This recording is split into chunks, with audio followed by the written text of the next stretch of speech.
I think it's working. Yay! I made it.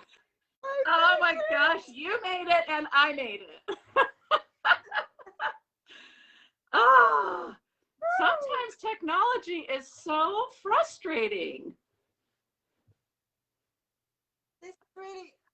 Can you hear me? But there's a real sort of delay. That's okay. You're in Spain and I'm in California. There's a massive, massive delay because I can just hear you talking about how frustrating technology is. There's a massive delay. Oh my gosh. Well, we'll just have to make do, I guess, right? It's like I'm hearing voices in my head. Well, that's nothing new.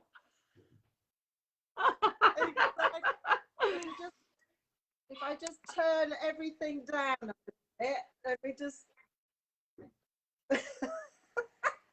So we're here. Yay! I'm so glad. Well, I have to say, this worked out a little bit easier than the live I did the other day. And, you know, you just never know what you're going to get. So I just always ask people to just be patient, right? We have to be patient if we want things to work out. Absolutely. So, well, I'm so happy you're here. I'm so excited to see you and to get to talk with you in person. We've never done this before, you and me. We've only ever met No. stuff, so We've see each other's faces in real life. I know. So excited.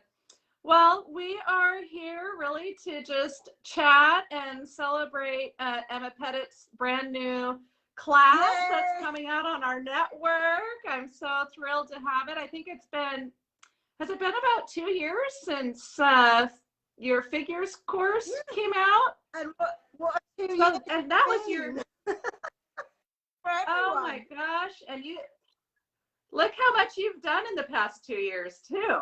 You've just been on fire. Maybe that's what lockdown can achieve in the end, hey? That we just can. Well, for some, that didn't do it for me. I mean, well, I was really creative, like on the business side, but as far as art, I did not want to create this last year. I mean, I really, really did not. No, I think we all have gone through massive highs and massive lows. And, you know, 18 months ago, when we went full lockdown, really hard, I couldn't do anything. I just couldn't do anything. I think everyone was just in a collective shock of what was actually going on. Yeah. I think actually then we talked about, before the world imploded, about doing another course. And I just couldn't be Emma. I know. I couldn't find it in me to be right, chatty and fun. I think I was just like that all the time, just like, I know. What's going on? Yeah. Seriously.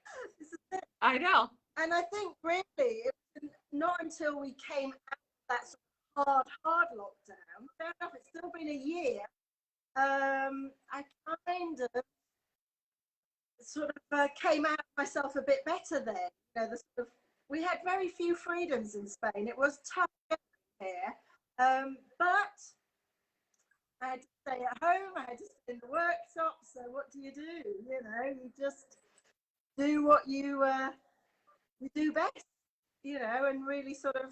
It's so true. Right. Yeah, I can agree with you. I think the first couple months, it was like, the world is ending. I mean, that's really what it felt like, you know, and it was so depressing and shocking. And, you know, everybody was just stuck. Yeah. And not only were we stuck in our homes, I think we really got stuck in our minds, you know, and it was a lot. It was so heavy. I mean, I don't know that most of us may have never, I don't think any of us have ever experienced anything like that in our lives, right? Not at all. And I just have to think, the thing that got us all through really is social media and Zoom and FaceTime and online. And I kept thinking, if the computers go down, if my oh my gosh, What are we going to do? Because I think some of the people here will know I live in the middle of nowhere. I mean, I really do live nowhere, you know, just out in the Spanish countryside. And so the internet and social media and Facebook and Zoom and all of this is my lifeline to everyone, you know. Right, I know. And so, you know, we couldn't leave our houses. We had this going on in front. Right. That was the lifeline. And I think the artist community really came into its own then, really did. Oh, and I absolutely. speak for everyone. I said that was what got us all through, you know, that connection, that bond. And people were still so enthusiastic about art in the I know, it was amazing. I'm sitting there going, how are you guys still enthusiastic about this, you know? But it, you know, as much as it was like, it's been tough, it has been really amazing in other ways. I mean, a lot of amazing things I think happened for artists this past year. And yeah, it. I know. So, you know, as artists, people think we're a bit flaky, but we power through and we make the most of what's going on around us, whatever that may be. We draw on it. So, Right. it's tough, and you know, I'm not disputing that the last, you know, 18 months has been a breeze by any stretch. But even now in Spain, we just coming out of it. So you know, it's carrying on, but you take it however you come to, don't you? And make the best we can of a horrible, bizarre, you know, insane situation. But you know, we kept on like, it is what it is. It's what it is. We'll just, you know, carry on. Exactly, carry on regardless, and just keep creating throughout. I know. I hope, you know, we see this, like we're on, you know, finally climbing the hill, and I hope we're getting to the top now to where it can, you know, but who knows, you know, it's like, you gotta just, you never know what you're gonna get. Absolutely. It's like Forrest Gump says, life is like a box of chocolates. Like, it really is. This is it. I mean, I think it was the biggest side ball anyone had ever seen. So if we can cope with that, we can cope with pretty much anything now. Yeah, that's really true. Yeah. You're a little glitchy on your end, but I know you were worried about that. So I know your connection can be, because you are out in the middle of nowhere. Lucky, and you know. Because here in Spain, it's half 6 in the evening, so people are coming home from work. Yeah. I see you fine, apart from the good repeating thing going on, but I can see you fine. But yeah, I know I have got rural Spanish internet connection, so we're doing all right. Well, we're gonna do the best we can. So let's talk about your new class that's opening, Make a Splash. I love the title, and I love just the lessons. They're so fun, and you are just your fun self in the videos. And you know, what I love about your classes is that you are right there in the camera almost the whole time, and I think people really feel like they are there with you. Yeah. And I try. It's I do try and film it all in sequence and all in real time. Fair enough, I have to edit out a lot of ums and ers and swear words and such like, and bloopers, but it is done in real time, and I think, you know, mistakes and everything in there as well, because I think, you know, we need to see that, you know, we're not infallible. We're not right, absolutely. And yeah, so I really want people to sort of see, you know, I get it wrong, but we can, you know, not panic about it as well. You know, we can use our imagination, that maybe it goes off in a completely different route. And also, when I start filming, I do it in sequence, like I say, but at the beginning of each class, an idea, but often it goes completely off on a different way. You know, and I'm always saying we have to let that happen. We have to let it do that, because otherwise we're just restricting. You know, so if we have a strict plan and it doesn't go that way, it's going to frustrate people even more, isn't it? So yeah, there's probably a few little, you know, funny bits in there that I just think, you know, when I'm editing, I think, well, should I keep that in? I was like, yes, keep it in, you know. And the cockles, or the roosters, as you call it, are crowing outside, and the dogs are barking. Yeah. It's life. I mean, it's as if they're right there with you. It's what, you know, if they were in your studio with you, it's what they would be hearing also, you know? Absolutely. And, you know, and it's a real working studio as well. You know, right. You know, again, it is what it is, you know, it's not a film set or anything, you know, it's a working studio in the middle of the countryside, so. Right. So yeah.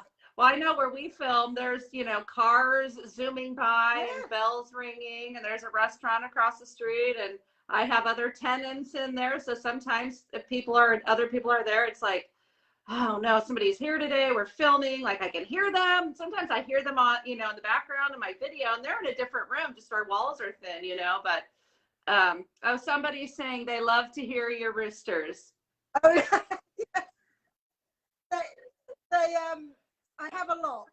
I have too many. They choose their exact moment. That's so awesome. Yeah, you also have quite a few dogs now as well. Yes. Now I have, it's interesting that I'm chatting to you today, in fact, because I have 4 rescue dogs. Right. My partner has 2, so when he's here, we have another 2. And then as from this afternoon, I have 2 more brand new little puppies who I'm fostering. What? I'm fostering for 1 month. Oh my in gosh. the other room, and I can hear them probably destroying the house as we speak. Oh my gosh, you're gonna have toilet paper everywhere. Yeah, I mean they're you know, a couple of months old, but oh, puppies are the best. So they're so sweet. I have 6 dogs, and in about an hour's time we'll have 8 dogs. Oh my gosh.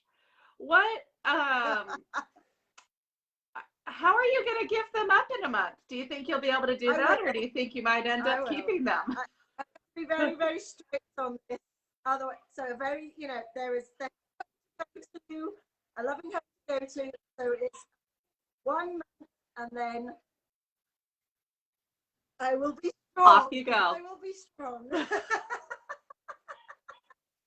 I know. That's such a special thing that you're doing, though, to give them that loving home. It is, unfortunately, one of the downsides of living in Spain is the rescue dog situation. But I have acres of land here. I work from home. It's a madhouse anyway. So what's 2 more puppies? That's my logic. It's like, well, we have kids, so you know, it's like after 3 is crazy because you're outnumbered. So it's I would have had 4 or 5, and Jeff was like, no. But you know, we've got 3 kids and 3 dogs. When people come over, they're like, are you crazy? And I'm like, you know what? After you've had the 3rd, just like it just doesn't matter anymore. No. You know, you just it's your circus, and like I love it. It is a circus, and of course we talked about the hens and roosters. Well, they all free range around the land. They live in the trees and they free range. So they come into the house. They steal the dog food. They have, again, like 3 acres to roam around. But where do they choose to be? Right outside the door, of course, sitting on my terrace. I'm just like, no, I've been in nature. Yeah. So yes, they want to be around their mama. It's a madhouse. I don't have it any other way. Absolutely. Oh, I love hearing that. Yeah. It's so awesome when you love your life, and when you just, you know, wouldn't want it to be any other way. You know, is as crazy as it gets, if you wouldn't want it any other way, that's like, that's an amazing thing to be able to say. Absolutely. I mean, it was what, you know, one of the main reasons to move from the UK to Spain was the life I had in the UK. Out inside, lots of space. I said to friends, I'm going to move to Spain, become an artist, and foster dogs. So tick, tick, tick. What's next? I don't know. That's so awesome. I can't even believe you did that. Like, what a scary thing to do. It's only been 5 years. It's only been 5 years since I even picked up paper. So, that is insane. Yeah. So 5 years ago, before I sort, you know, met you, yeah, I hadn't painted in 25 years. So. Well, I relate to that part, you know, and I think that's what is so awesome and like special about our community, because I think so many of us in here didn't do any art for, you know, 20 plus years of our life, right? Like we did it as kids, and then we went on and became whatever we became. And, you know, people message me about my sort of academic background. And yes, I was always artistic as a child, but creative. And I did art college, but I didn't do fine art. I actually did textiles, fashion, and then I did ceramics. So I have a degree in ceramics. Oh my gosh, I didn't know that. Potter. I'm an actual potter by academia standards. Do you? But I didn't pursue that. I actually, when I finished my degree, I went into glassware design, so 3-dimensional design. And then life, as you say, life just kind of got in the way. And before I knew it, 25 years had gone by, and I hadn't done anything creative at all. I was working in sales. You know, I was just working outdoor events and sale management, that kind of thing. And it was the move to Spain that was in my head. So I thought, you know what, I don't want to do this anymore. I want a different life. And I want to go back to the art. I want to be an artist. And that was that. Yeah. That's so awesome. I'm so happy for you. To encourage people who might be, you know, more mature, our age and beyond, saying, oh, you know, it's too late. No, it's not, you know. Never. Seriously, only doing this 5 years. And I kind of thought, well, as an experiment, really, for myself to see what I could do. So I am always encouraging everyone that messages me that you don't have to go to art college, you don't have to have done it at school. You just. I didn't go to art college either. Well, there you go. And I run an art school, like, you know. and there's a little bit of a sort of, you know, proving it to the art teacher or whatever at school. You know, you can't draw, all of this. Right. You know, to prove that there's always another route. There's always another route to go. Absolutely. And like the only person you have to prove anything to is yourself. Absolutely. Yeah. Right? Who cares about everybody else? Exactly. So, I mean, it, everybody's going to have an opinion about everything. So in the end, the only opinion that matters is your own. And, you know, Jane. Amazing time. We can do things like this because obviously when I was at art college, we didn't have computers. Right. We didn't have the internet. That's how long ago it was. No. And I know. Dusty old black and white books to look at. Now, right. Of course, with online courses and teaching and social media, you know, the world is everybody's oyster. So the possibilities are absolutely endless, aren't they? They are. I know. It's such an amazing time, I feel like, for people that want to do this. Yeah. So Emma and I are both telling you all that you don't have to go to art school, and if you want to do art for a living, you can. Absolutely. Right? You just need to do online art courses. That's right. So let's talk about your class Make a Splash, because somehow we got off of it. Tell us about, what's it all about, what inspired it, and just what are people going to learn if they take the class? Sure. Well, I just some of the little questions come up. So it's I work in acrylic, so it's all about acrylic. And I actually, in my art time, I've kind of taken it upon myself to fly the flag for acrylic painting as well. I think you do too. Yeah. Yes. Because yay! even now, people sort of a little bit like, oh, you use acrylic, not oil. I thought if I can learn and I can teach myself how to do this really, then it is an amazing medium to use. So Make a Splash is in different sections. The first section is really about learning about the planes of the face. Now, it's not about, I'm not one for anatomy and all of that. You have to have a knowledge, you have to have an understanding of how the face works. So I just do a few little exercises on that, nothing too sort of stuffy and boring, and we don't get the skull out and sort of decide that. But I think that's, you have to understand how light plays, and you'll know that from your course as well. That's a kind of a fundamental. That's a sort of a building block, and then straight after that, go and have some fun, lots of fun, because that's all about making these splashy, messy, colourful underpaintings, which is actually the foundation of everything I do. Be it portraits or figurative work, they all start that same way. That splashy, fluid, drippy, runny, scrapey kind of way. So I teach various techniques of doing that, and as I'm always saying, there is no right and wrong way of doing this. It's just about getting some movement and energy and fluidity going on in that background. And then once we've done that, it's all about drawing this face, drawing from what we learned about the planes of the face. But I spend a lot of time drawing, and I emphasize that in the course. It's not about meticulous rendering of a perfectness or anything like that. It's really about just mapping the features and let the paint do the talking. So it's 5 minutes max drawing in the face, and then we get to play with the paint.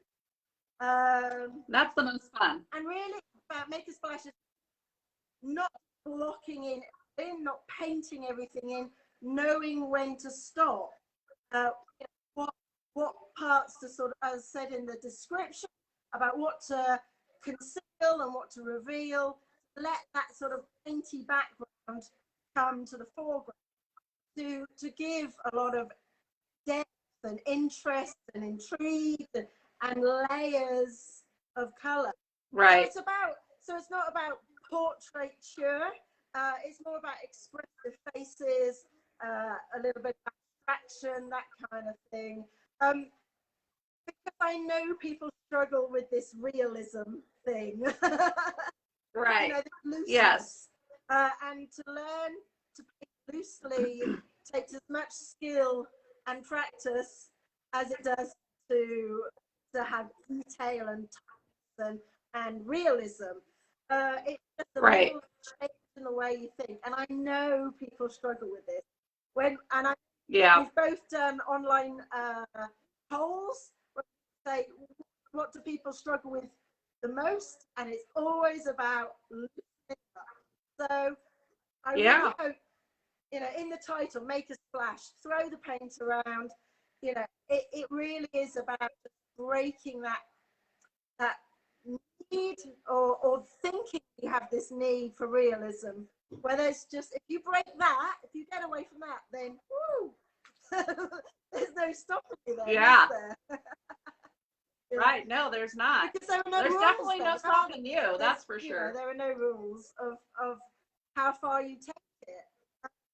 And I love that idea of the unfinishedness, the rawness, you know, and I know you like Yeah, that me too. too. This kind of, you're not having to feel like you've got to block everything in. Because Right. it gives it that energy, and I think that's what people love to see, and they love to sort of try and figure that. Once that snaps in their head, once it goes into place, then there's no going back. Then is there? So No, there's not. yeah. I love it. Well, it's going to be a lot of fun. You'll have tons of, I don't know, somebody's putting in an angry face. I don't know why. I hope you're not mad at us. Somebody said, do you work on canvas or paper? And then the other question is, how does this one differ from the Raw of Silence? Well, so on this one, I did start on paper. We start because I want people to realise that it's not about preciousness as well. Because again, I think if people start on a canvas, they think, you know, I've invested in a canvas, therefore it has to be a work of art. I agree. So the first Right. few projects, exercises we do are all on paper because then it has that kind of throwaway element to it. And there's one part of the project, sort of one big splashy background, and then split it into two separate pieces. That's on paper. Yeah, I love that one. As we move forward, then yes, we go on to canvas as well. And I forgot to mention, because everyone always asks, there are hands involved as well. Because everyone, I think I'm becoming quite known for hands now as well.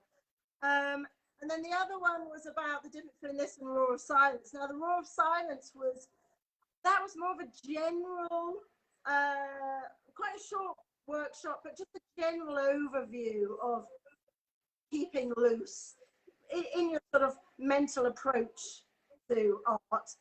Make a Splash is more specific. It's a more specific way of working, how I work. So if people are interested, I saw your hands are awesome. I saw that. Thank you.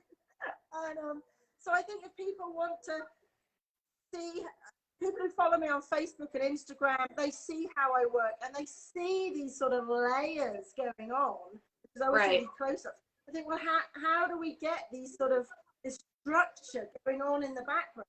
So this Make a Splash is very specific to the way I work now, you know, how I've worked for the last year or so.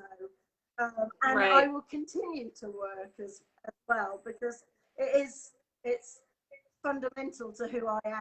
So Make a Splash is fun, and it's, you know, it's kind of getting ourselves loosened up, but it is a very specific process that can then be it can be taken in all sorts of different directions, and people can find their different way of like, and I also go on about when to stop as well, because it's very raw, and we leave raw bits of canvas and scrappy edges and that kind of thing.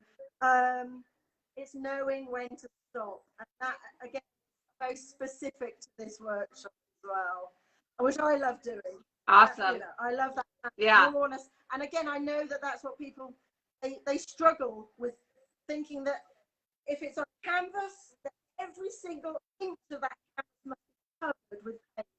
And of course, people like you and Kara, we're here to say that, you know, that kind of edginess, that rawness is fundamental to how we work. To be embraced. Right. I can see. I think it's way more interesting when a painting is not completed. Absolutely. You know, it's fun to see something peeking through. It's like, oh, that's how you started. That's what's underneath, you know? Absolutely. Absolutely. I think there's two approaches. There's how the is readable at distance, you know, how the whole thing is approached. And as you come up close to it, there's all this other stuff going on, all these secrets going on, be it scribbly words or mark making or this flashiness, layers upon layers. So, you know, it's complex. You know, we're talking about rawness like it's a simplistic thing or being loose or whatever, but actually it's complex. Not. in as well. So I think people will find that really enjoyable once they get over these preconceived ideas. And I did also Yeah, say about, it can be painted over. Well, anything can be painted over. And I thoroughly absolutely. encourage that as well. Because the more times you Yeah, make mistakes and the more times you think, right, paint over it, start again, it creates more layers. And I'm all about the layers. that's right. Yes, for Yeah. sure, for sure. Let's see. Somebody else said something. Oh, someone said that I think Raw of Silence is one of my all-time favorite classes ever. Well, so That you're was going to get Sharon. a brand new all-time favorite course. Yeah. And that's the thing too, when you're as prolific as you are, I mean, you are like pumping out work. I mean, I know you've gone through periods where it was a little bit of a dry spell, I think, because of COVID, but prior to that and now you're kind of back to where you were before. You're very prolific and constantly putting out new work. I mean, you're bound to try new things and your process will change. I mean, it's just the natural journey that it just happens, right? You just evolve. And so, if you've taken Emma's past classes, you're bound to learn something new because she has also evolved as an artist. And so I think that if you take any one of her classes, you're going to learn something different just because she's changed. Something people always ask, don't they? How is one course? Fluid figures, as we mentioned right at the beginning, so well over 2 years ago now. And I was a very different person then to how I am now, and how I will be in a week's time, in 6 months' time, or 2 years. Right. So you're right. So it will always bring something new.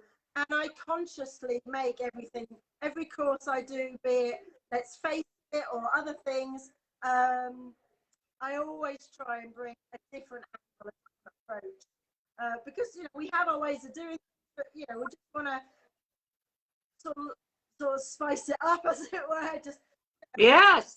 share how we're working at this moment in time. Yeah.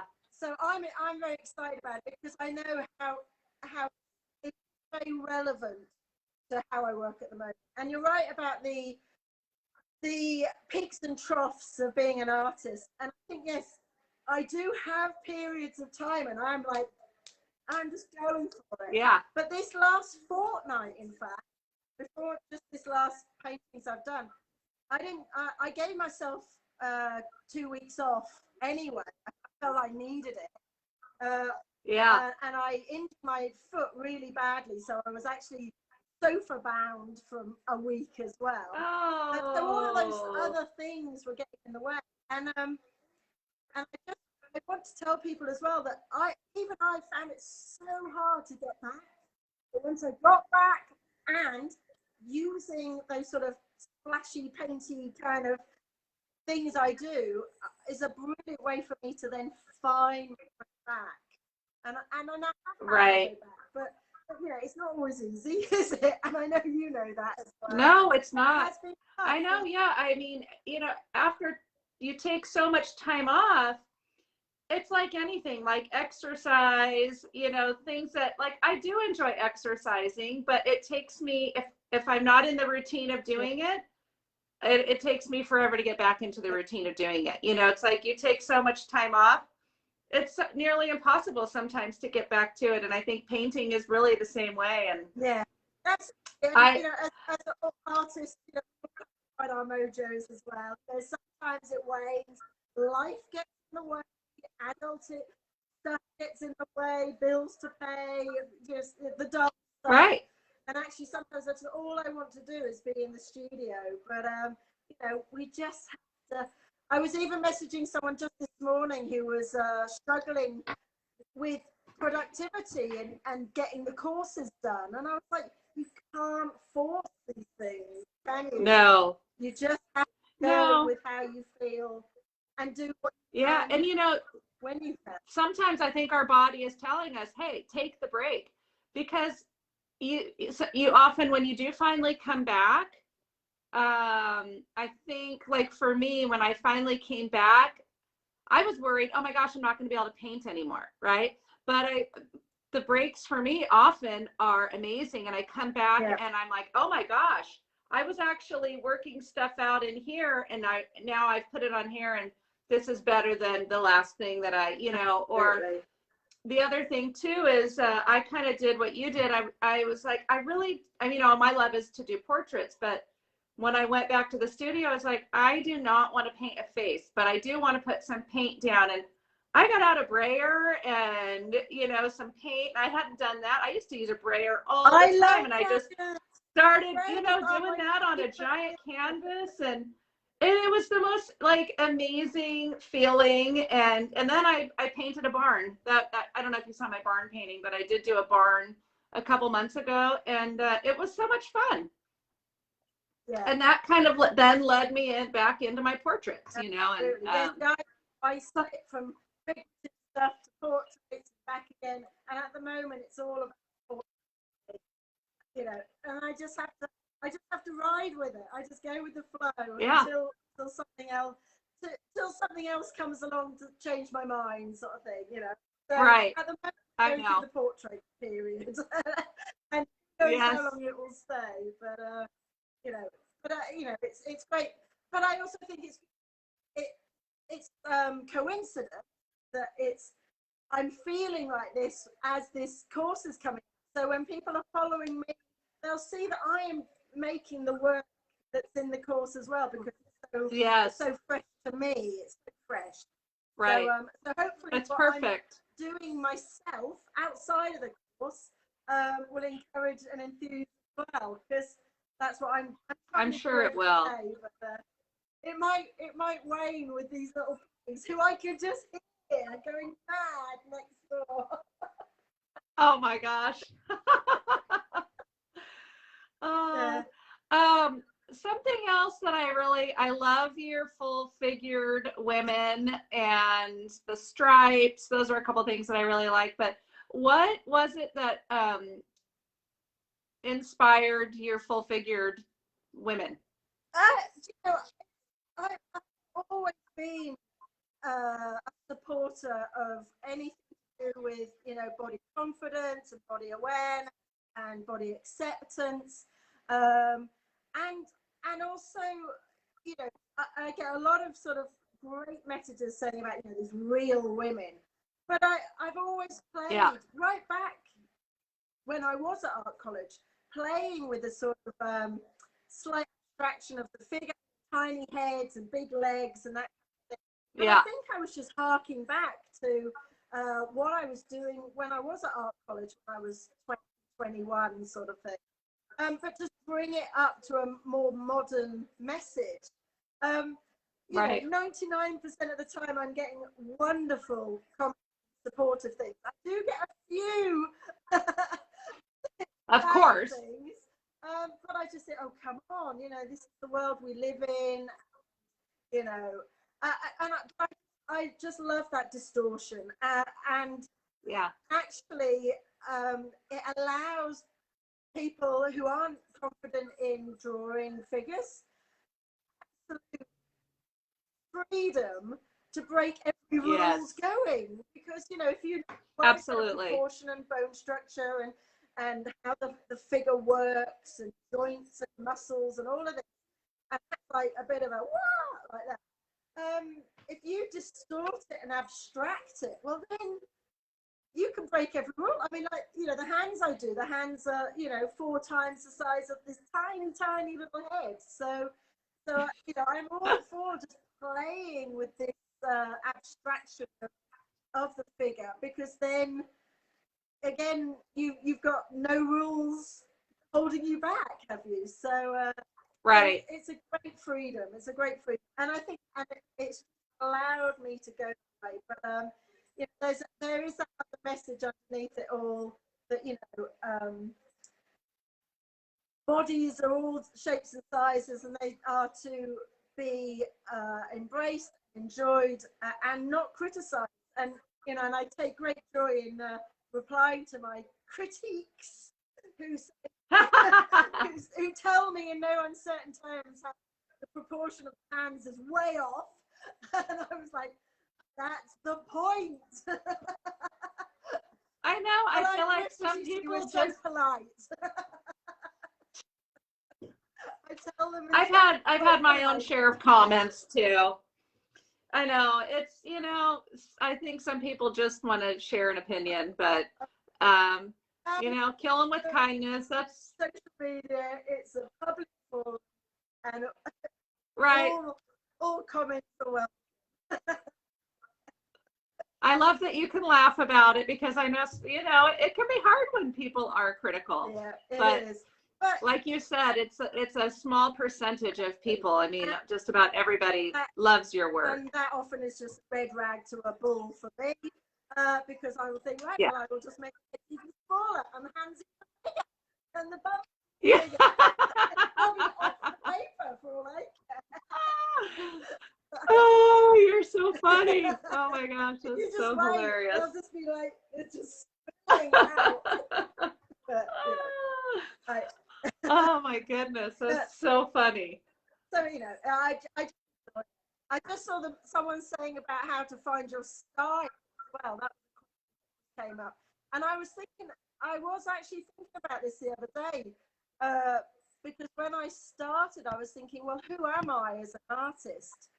When will I know that I've arrived as the artist I'm meant to be? And, you know, and I obviously people still think this. And the only way I can answer this is you just have, you know, it doesn't matter how talented you are, you have to work hard. You have to do it every day, or much. It's dull as, but you have to practice. And if you keep practicing, natural progression, as we were just talking about, will come up, and so you will find your themes, your technique that may not else's techniques here, your technique, and that is what creates your style. And you might not know it at the time, but then maybe you'll get stuck. Not stuck, that's the wrong word. You'll settle in a sort of period of time where you're just enjoying that style, those techniques, that color palette, that size paintbrush, whatever medium it is. And I think that's when you start recognizing yourself as, this is the artist I am. At the moment, of course, as we talked about, it will evolve, and my style has evolved, and it will continue to evolve. Who knows when it will stop or plateau? It probably never will. So if you keep going, it shouldn't. But I think there will always be that part of you. So, you know, people will recognize it's an painting. They will recognize it's a Kara painting. There's always an element. There's always an element, and it might not be tangible, but it will be recognizable somewhere. Whether it's the stripes or the polka dots or the big hands or the way you your color palette or the way you apply paint, there'll be something. There will always be that element. And also with portraits, people always say, you know, they always look a little bit like the artist. They always look a little bit like myself. So I think there's always that, you're consciously or otherwise bringing something of your soul to the painting, and I think that's what the style is. So I agree with you on that. People asking, I think you just have to persevere. You'll know it. You'll know it when it happens. You'll recognize that this is how I. Yeah. And something else that, you know, for me, I was looking at other artists that I liked, like that I wanted to be like, right? And trying to paint, you know, like Michael Carson, he is somebody who I'm super inspired by. You know, now he's my friend, which is like so awesome. But I tried at home, I would try and paint some of his paintings, even though he's an oil artist. I would try to, you know, copy a painting of his, and you do those things and you try and copy artists that you like, and then you take your classes and all these different things that you do. Eventually it all kind of comes together and becomes your style. That's I mean, it. you know, your style is always there. I think it's just evolving as you evolve as the artist and will become more, I don't know what the word is I'm looking for, but you know, the more that you work, and the longer you're doing it, obviously, the more your work will evolve, improve, and you know, all of those things. I remember someone, and you know, it's not, I can't remember who said it, and so it's not a quote exactly, but I basically say, yeah, emulate artists that you love, be them way back in history or our peers right now, and copy their work, try and be like them. But every mistake you make that makes yours not look like theirs, that's yours. So you can't think, right, I want to be like Emma Petitt, but I'm not managing to be like Emma Petitt. Well, then that's a good thing, because all the things you're doing wrong, so it doesn't look like an Emma Petitt painting, it's then your way of doing it. So, you know, that then creates your, you know, you can follow an art class or whatever, or an artist up to a point, and then you will naturally just veer off on a different tactic, which is your way of doing things. But again, going back to what we talked about right at the beginning, we are so lucky that we have all this information at our fingertips to follow artists who now we thought, oh, you know, they're just these artists.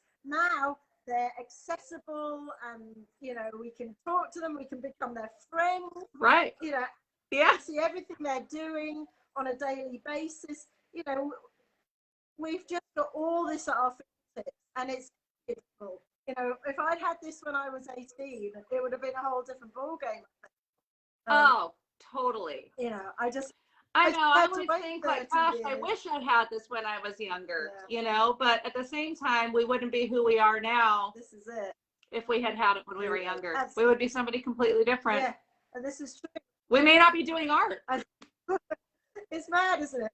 Sliding doors. I know. But, you know, we're lucky that we've got this information. We've got photographs, and we've got Pinterest, we've got Facebook and Instagram, and all this going on. And I just encourage people to just, I can lose hours of my life just flicking through, you know, reference material, and finding it in sorts of wonderful places as well. You know, it doesn't have to always be in art books and that kind of thing. You know, we can find inspiration in so many places now. We are incredibly lucky. That's so true. Incredibly lucky. Yeah. Yeah. Use it. Use it. Use it. I know. Somebody asked if you're using reference photos in your class. No, actually, I think mainly what we're using in my class are previous paintings of mine. So rather than using photographs, so a photograph is a whole different medium.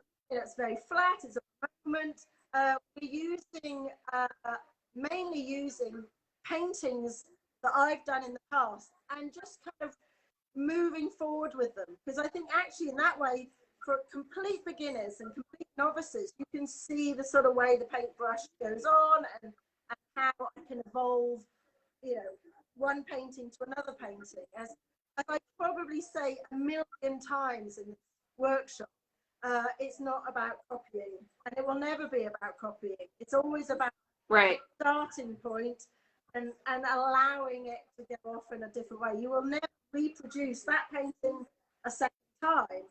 So we're using previous paintings of mine rather than photographs, most of it. And like I say, they come up as a completely new, independently standing painting. So I think that's fun, and a different approach to having these sort of rather monochrome, sort of static sort of reference photos that, you know, we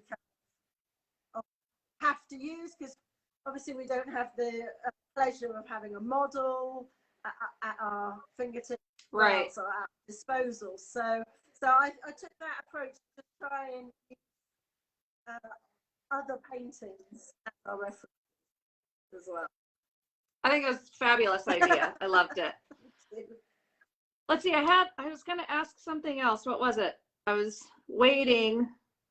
See, we Oh, fire goodness. ahead and then, woo, it's just gone, isn't it? I know, it's just gone. If I don't get it out, it's gone. If it's not written down, it's gone.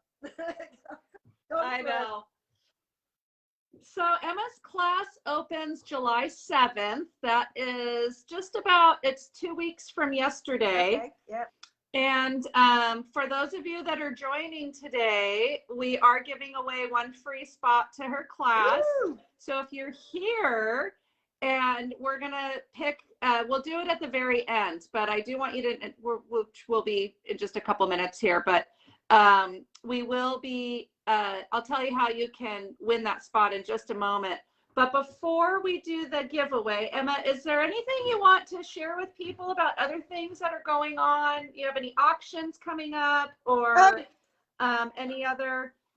Well, I think people who sort of know me know that I do 2 monthly auctions on Facebook, an online auction.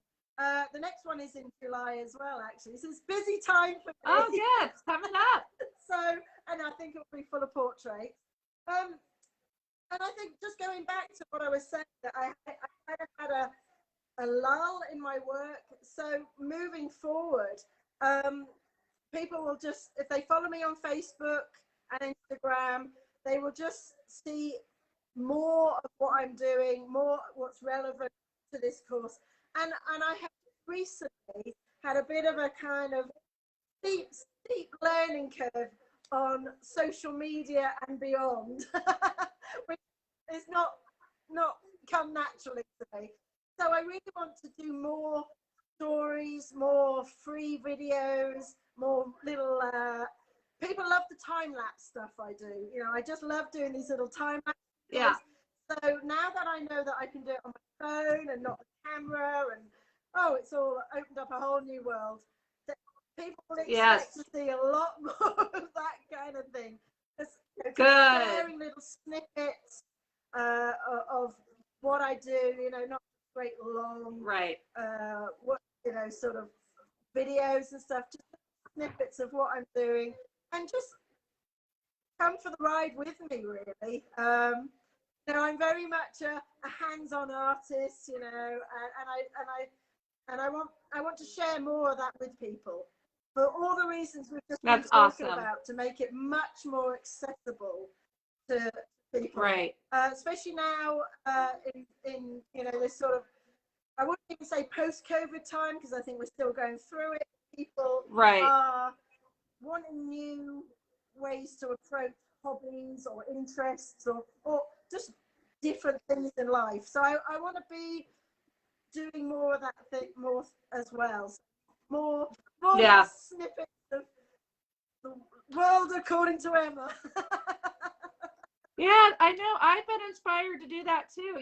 This when my family and we went on our trip, and while I was there, I was like, I need to get back in my community. Like, I feel like I've been so distant from this group, and it was really built on me engaging with everyone, and I feel like I haven't done that, especially this last year. But my business sort of became out of control a little bit, and so now I'm getting some help with some things so that I can get back to doing what I want to do, which is, I want to do more of these interviews, and I also want to do more lives where I'm showing my process. And so I feel, and like you said, the phone has become this amazing tool that makes it easier. You don't have to get all your setup out, which is so stressful.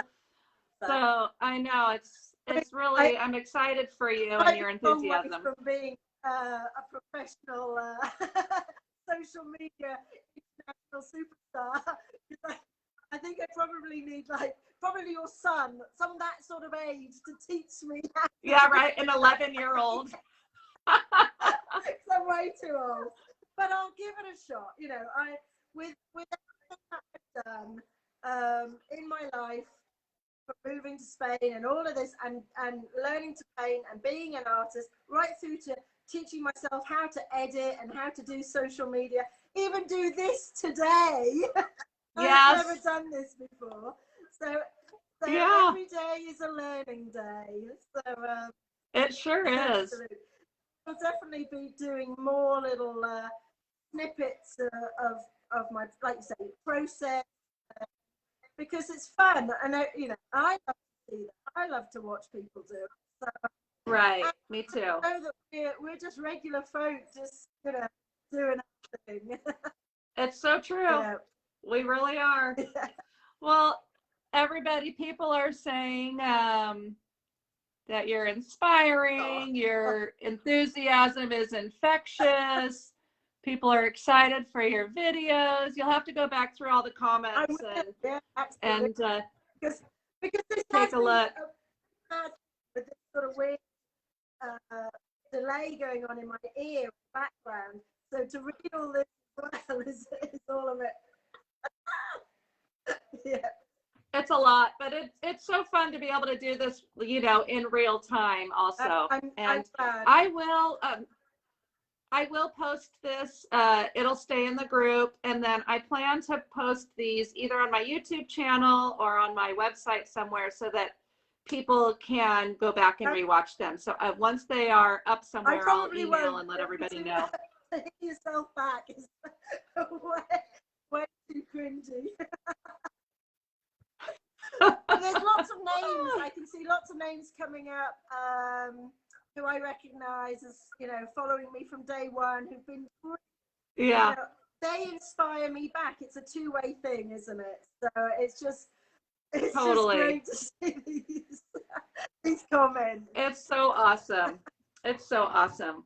All right, well, let's do our giveaway, and then we'll sign off so everybody can get to the rest of their day. And I don't know what time, is it time for bed for you? I don't even know what time it is over there. It's 7:20 in the evening. Okay. So yeah, it's 10:20 in the morning over here. So, all right. So the way that we're going to do this, we have about 60 some individuals watching, 64. So what we'll do is pick a number between 1 and 100. And I know that gets tricky because some people might have the same number, but, and I would go with the first number that has been put down, but I will do a random number generator, 1 to 100 after. Okay.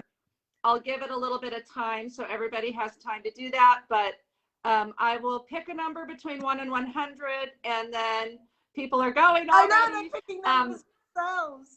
I know, and then I'll come back in about 10 minutes, and I'll post the number and who the winner is, and then you just will need to email me at karabullockart@gmail.com and let me know that you're the winner for Emma's class, and then I'll put that in your account.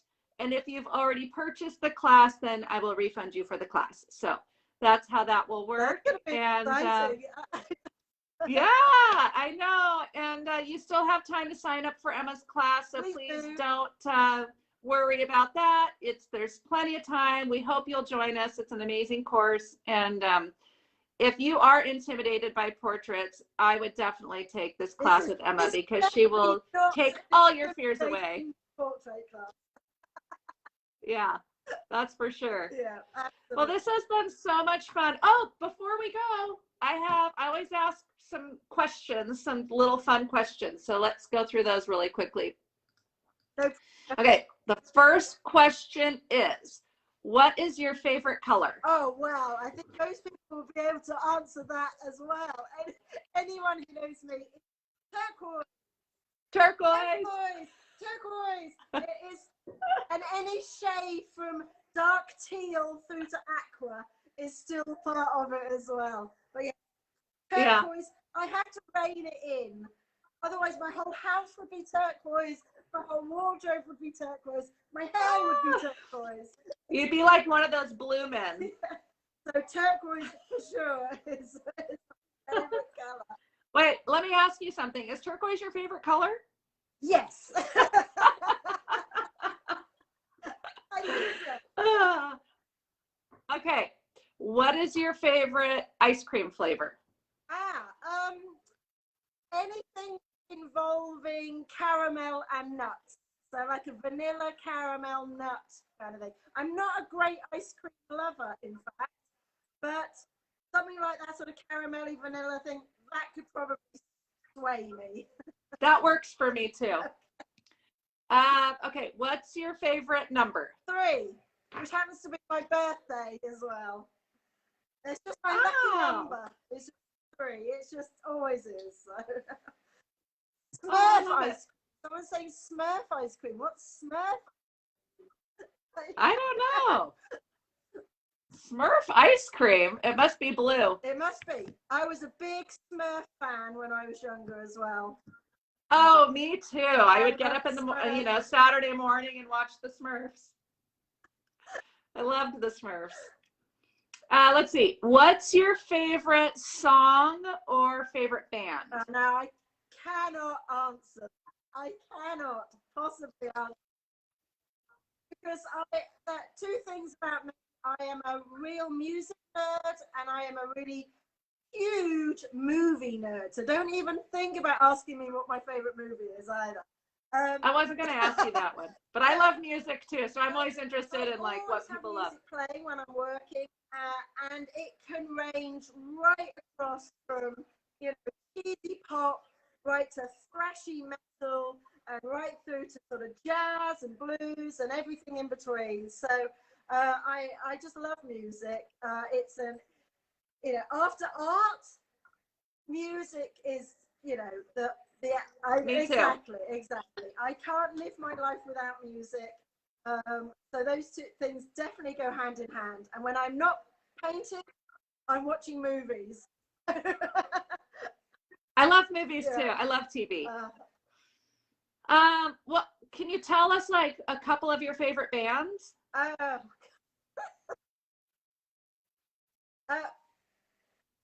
So bands. Well, I was 90. Well, I grew up in the 80s. I was a teenager in the 80s, and me too. So, but then the 90s for me was the eye-opening period. The decade for me. So I was very much a grunge girl. Still am by heart. So I would have to say it would be that sort of Seattle music scene. So Nirvana, Pearl Jam, all of that. I love all that even now. So I'm a rock chick at heart. So anything right across those sort of bands are definitely where my heart's at. Right from the 90s. I love it. And I do love Pink, and I do love a bit of Billie Eilish and things like that. So I have my guilty secrets, but I might not share them here. Okay, fair enough. Do you like salty or sweet?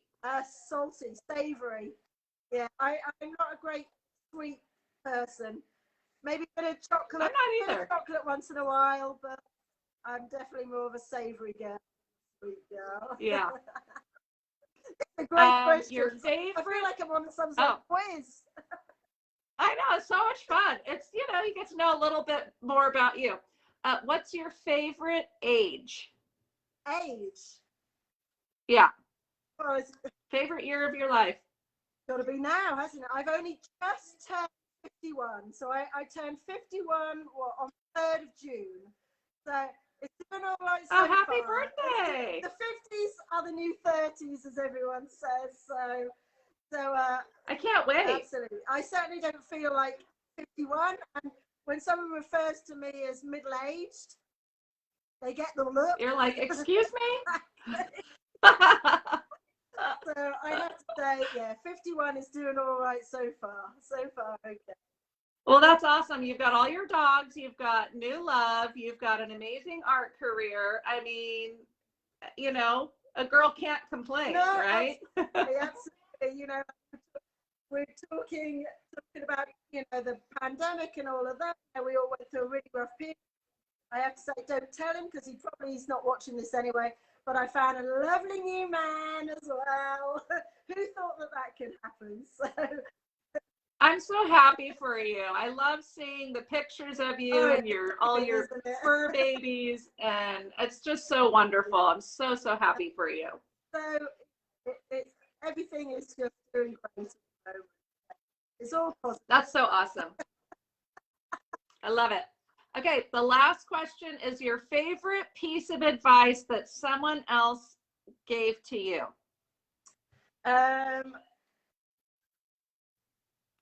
The piece that someone gave me, probably ignore everybody else's pieces of advice. Yeah. That's a good one. And just, you know, I think ultimately it's the old, it's like the question, what would you tell your 13-year-old self, 14-year-old self? I would say, number one, don't worry so much. Stop worrying about silly things, and don't worry about what other people think. I think that's it, isn't it? And so I think that advice to me, and that would be the advice I would give my younger self as well. So just great advice. Just have fun, you know. We've just got to laugh about crazy stuff as well. You're so right. You're so right. Sherry Lynch Woodward says that you are her spirit animal.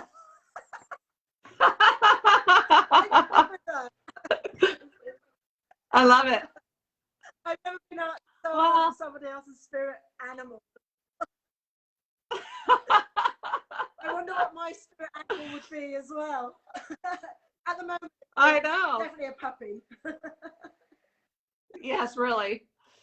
Oh, Emma, this has been so much fun. Yeah, I'm so glad that we got to chat. We should do this more often. We should. I know. We've left it way too long. I know. I mean, it's okay. It's so much fun, and it's so great to just, you know, get to connect with you. And I've admired you and who you are as an artist and a person for a long time, and I love your artwork. I'm grateful that you are on our network teaching because you're such an asset to the community.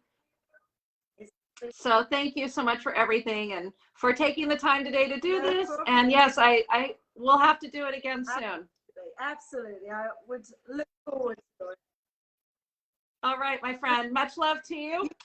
And to our community, I hope everybody has a great day. Sign up for Emma's class. And if you missed the beginning of the video, this will be posted. And I will announce the winner soon. I will also edit the description for this video so that I'll put Emma's Facebook profile, her Instagram profile, so you can be sure you're following her. We'll put a link to the auction that she's in, and we will also put a link to her class so that you can follow all things Emma. Okay? All right, everybody. Yeah. Wonderful. Well, everybody have a wonderful day. You too. Well, you have a lovely day. Thank you too. I'm going to have a chilled out evening. Okay, sounds good. All right. All right, we'll talk soon. Bye. Bye, everybody.